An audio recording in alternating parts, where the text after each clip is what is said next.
Hello welcome to our channel. ఈ అమ్మాయి పేరు రోహిణి సింగ్. ఆ అమ్మాయికి ట్విట్టర్లో అంటే ఇప్పుడు ఎక్స్ అంటారు, ఎక్స్లో 1 మిలియన్ ఫాలోవర్స్ ఉన్నారు. ఆ అమ్మాయి journalist, politics and policy views personal అని చెప్పేసి తన ట్విట్టర్ అకౌంట్ను మెయింటైన్ చేస్తుంది. చంద్రబాబు నాయుడు గారికి 5 సూటి ప్రశ్నలు వేశారు. చాలా చక్కగా మాట్లాడారు. సో ఈ ట్వీట్ వేసి 18 గంటలు అవుతుంది. Simple questions to CM Naidu on the Tirupati Laddu controversy that he has kicked up. ఆ తిరుమల లడ్డు విషయంలో చంద్రబాబు నాయుడు సృష్టించిన వివాదం గురించి ఆయనకు నేను 5 ప్రశ్నలు వేస్తున్నానని చెప్పేసి ఆంగ్లంలో రాశారు. మొదటి ప్రశ్న, were laddus made with the allegedly adulterated ghee and served as prasad? If not, then why did you make such an outrageous claim? చాలా చక్కటి సూటి ప్రశ్న. నెయ్యిని అంటే వెనక్కి పంపిన నెయ్యిని వాడారా? వెనక్కి పంపిన నెయ్యితోనే లడ్డూలు చేశారా? మీరు వెనక్కి పంపుతున్నారు అని మీకు తెలిసినప్పుడు మీరు ఎలా వాడతారు? అంటే ఆ కలుషితమైన నెయ్యిని వాడలేదు కదా, మరి వాడలేనప్పుడు అసలు నెయ్యికి బదులు జంతు నూనె వాడారు. నెయ్యికి బదులు అంటే హోల్సేల్గా నెయ్యికి బదులు జంతు నూనె వాడారని మీరు ఎందుకు అంతగా గగ్గోలు పెట్టారు? ఎందుకు అరిచారు? ఎందుకు గీ పెట్టారు? ఎందుకు లబో దిబోమని మొత్తుకున్నారు అని చెప్పేసి ఆంగ్లంలో అడిగింది ఆ అమ్మాయి. రెండవ ప్రశ్న, is it true that every 6 months the Tirupati trust calls for tenders for ghee? ప్రతి 6 నెలలకు ఒకసారి టెండర్లు పిలుస్తారు. ఇది నిజమా కాదా అని అడిగారు. అది అబ్సల్యూట్లీ రైట్. ఎవ్రీ 6 months టెండర్లు పిలుస్తారు.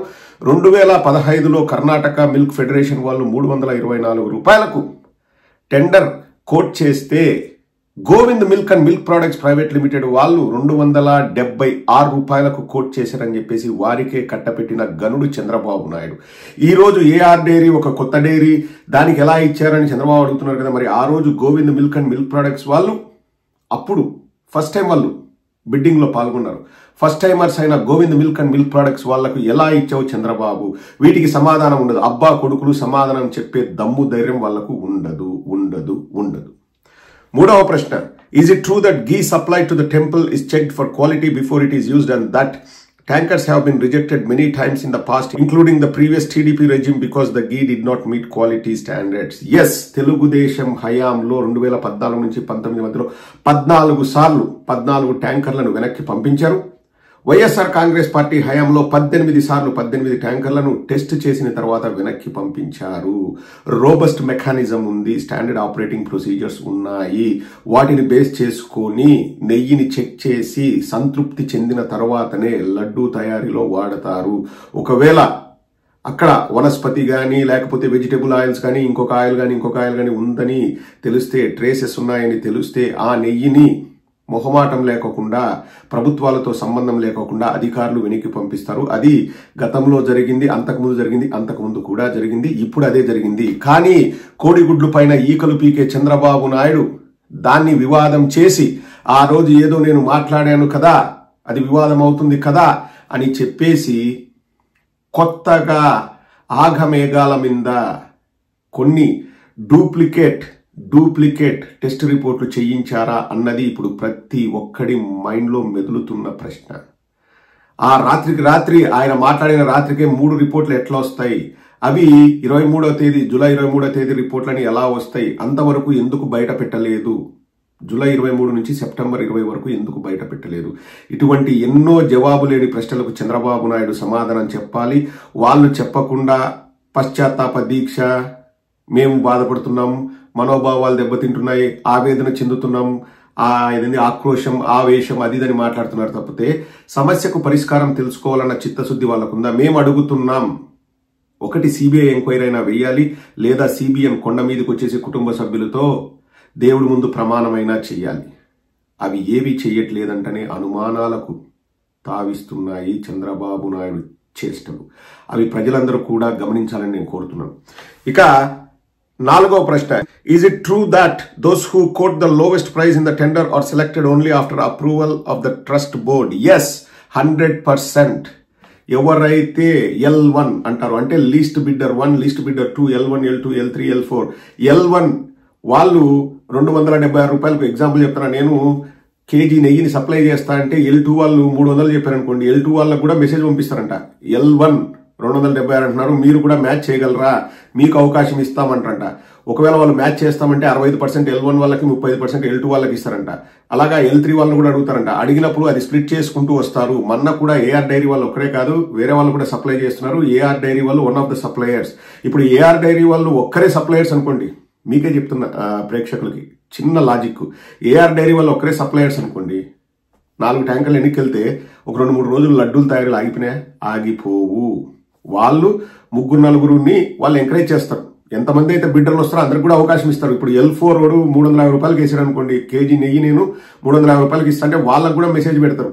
L1 276 రూపాయలకి ఇస్తున్నాడు, మీరు వచ్చేసి 276 రూపాయలకి ఏమైనా సప్లై చేయగలరా, మీకు కూడా ఒక 10% 20% మీకు కూడా కాంట్రాక్ట్ ఇస్తామని చెప్పేసి చెప్తారు. అది ప్రక్రియ ఎప్పటి నుంచో జరుగుతుంది. జగన్మోహన్ రెడ్డి గారు వచ్చి మార్చింది ఏమీ లేదు. Number 5, is it true that trust board that manages the temple is independent and comprises of devotees from different states based on recommendations of various CMs and others? The trust also includes those with affiliations to the BJP, so why lash out at your political rival alone? రాజకీయం అమ్మా, రాజకీయం. ఆవిడ అడుగుతోంది అన్ని రాష్ట్రాల వారికి అక్కడ ప్రాతినిధ్యం ఉంటుంది కదా, టీటీడీ బోర్డు మెంబర్స్గా అన్ని రాష్ట్రాల వాళ్ళు ఉంటారు కదా, మరి ఎందుకు ఒక పార్టీనే మీరు విమర్శిస్తున్నారు అని. కరెక్టే కదండి. బీపీ అనంత బీజేపీకి సంబంధించిన వ్యక్తి, కృష్ణమూర్తి బీజేపీకి సంబంధించిన వ్యక్తి, వేమిరెడ్డి ప్రశాంత్ రెడ్డి గారు ఇప్పుడు తెలుగుదేశంలో ఉన్నారు, కొలుసు పార్థసారథి గారు ఇప్పుడు తెలుగుదేశంలో ఉన్నారు. వాళ్ళందరినీ రోడ్ల మీద నిలబెట్టి పరీక్షలు చేయండి, అడగండి, వాళ్ళ ఇంటర్వ్యూలు తీసుకోండి.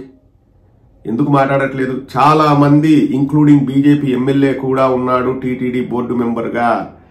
ప్రతి ఒక్కరికి అక్కడ అవకాశం కల్పిస్తారు. జగన్మోహన్ రెడ్డి గారు మొన్నే అన్నారు, మంత్రివర్గ కూర్పు కంటే కూడా టీటీడీ బోర్డు మెంబర్లను అపాయింట్ చేయడం చాలా పెద్ద పని, ఎందుకంటే అన్ని వర్గాల వారిని కలుపుకొని వెళ్ళాలి. కాబట్టి టీటీడీ బోర్డు మెంబర్గా ఎవరు ఉండాలన్నది చాలా క్లిష్టమైన ప్రక్రియ అని జగన్మోహన్ రెడ్డి గారు స్వయంగా చెప్పారు. ఏ ఒక్క పార్టీకి చెందిన వాళ్ళు బోర్డు మెంబర్లుగా ఉండరు, అన్ని రాష్ట్రాలకు సంబంధించిన వాళ్ళు ఉంటారు. కానీ నింద మేము వైఎస్ఆర్ కాంగ్రెస్ పార్టీ మీద వేస్తాము.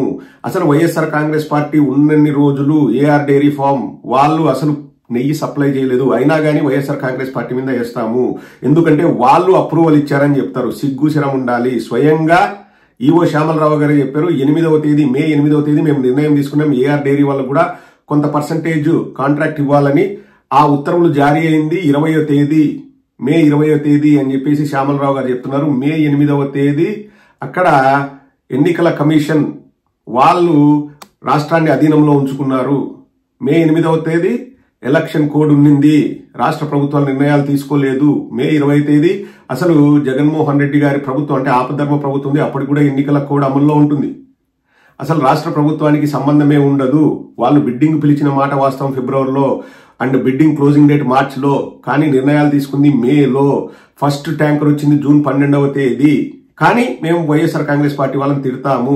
ఎలా తిడతామంటే నెయ్యి కల్తీ నెయ్యి వాడారని. పోనీ వాడారా అంటే లేదు అని శ్యామలరావు గారు క్లియర్ గా వచ్చిన 4 ట్యాంకర్లను మాకు టెస్ట్ చేసినప్పుడు డౌట్ వస్తే వారిని తిరిపి పంపించేసే ఉన్నారు.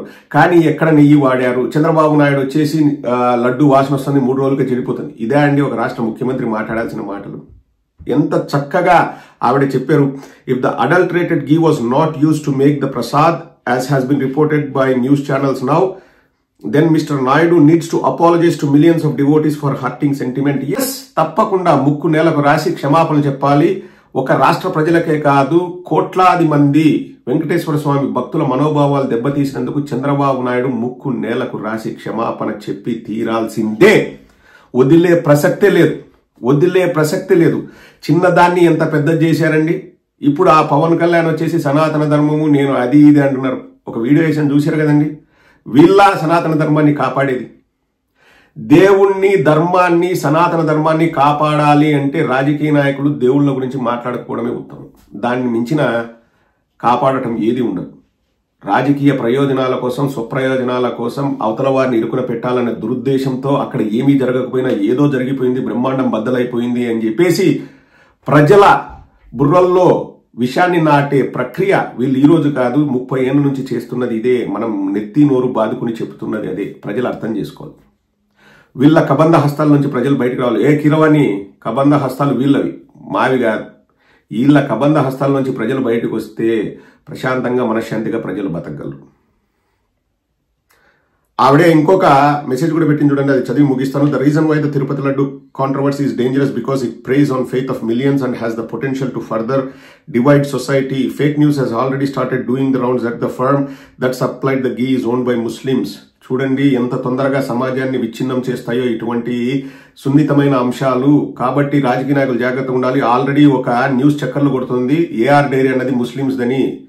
The firm is owned by Hindus, కానీ అది హిందువులకు సంబంధించిన firm. A responsible government would have approached the issue in a less cavalier manner. దీన్ని సున్నితంగా వాళ్ళు డీల్ చేయాల్సి ఉండేది ఈ మ్యాటర్ ని, కానీ ప్రభుత్వం రచ్చరచ్చ చేసింది. It would have done a proper inquiry first instead of using a political forum to make the allegation and then claiming laddus sent to Ayodhya too were mixed with beef fat. ఎంత దారుణం అంటే ఒక రాజకీయ meeting లో దీన్ని చెప్పుకోకుండా సున్నితంగా పరిష్కరించింటే బాగుండేది. ఇప్పుడు ఎంత దాకా వెళ్లారంటే అయోధ్యకు పంపించిన 1,00,000 లడ్డూల్లో కూడా జంతు నూనె ఉందని ప్రచారం, విష ప్రచారం చేసేంత దారుణమైన స్థాయికి ఈ ప్రభుత్వం దిగజారింది. Inciting religious sentiment is not the job of a chief minister. Yes, ఈ మాట అయితే గోల్డెన్ వర్డ్స్ అండి. Inciting religious sentiment is not the job of a chief minister or a deputy chief minister. ఈ రోజు సనాతన ధర్మము, హిందువులకు మనోభావాలు ఉండవా? ఎవరి మనోభావాలు వాళ్లకు ముఖ్యమే. మనం అందరి మనోభావాల్ని కాపాడాలి. India is a secular country. Yes, అవునన్నా కాదన్నా మనం ప్రతి ఒక్కరిని గౌరవించాలి, ప్రతి ఒక్క మతాన్ని మనం గౌరవించాలి. మన మతాన్ని మనం ఆచరించవచ్చు, కానీ ఇతర మతాల్ని కూడా గౌరవించాలి. అదే మనకు అంబేద్కర్ గారు మన రాజ్యాంగంలో రాసింది, చెప్పింది, నేర్పించింది. ఎస్, అదే మనం నేర్చుకుంది, అదే మనం ఆచరించాల్సింది కూడా. Least of all one whose image is built on development.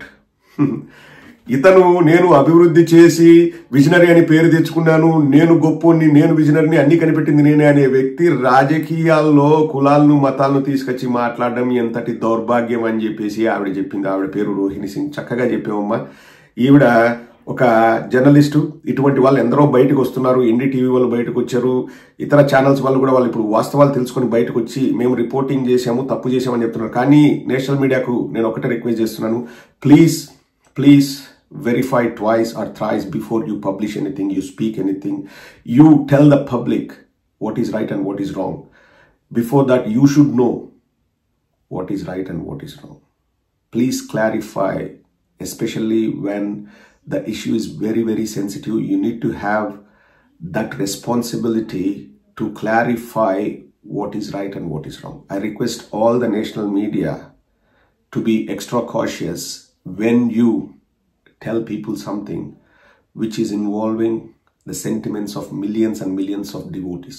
I request everyone, please think twice.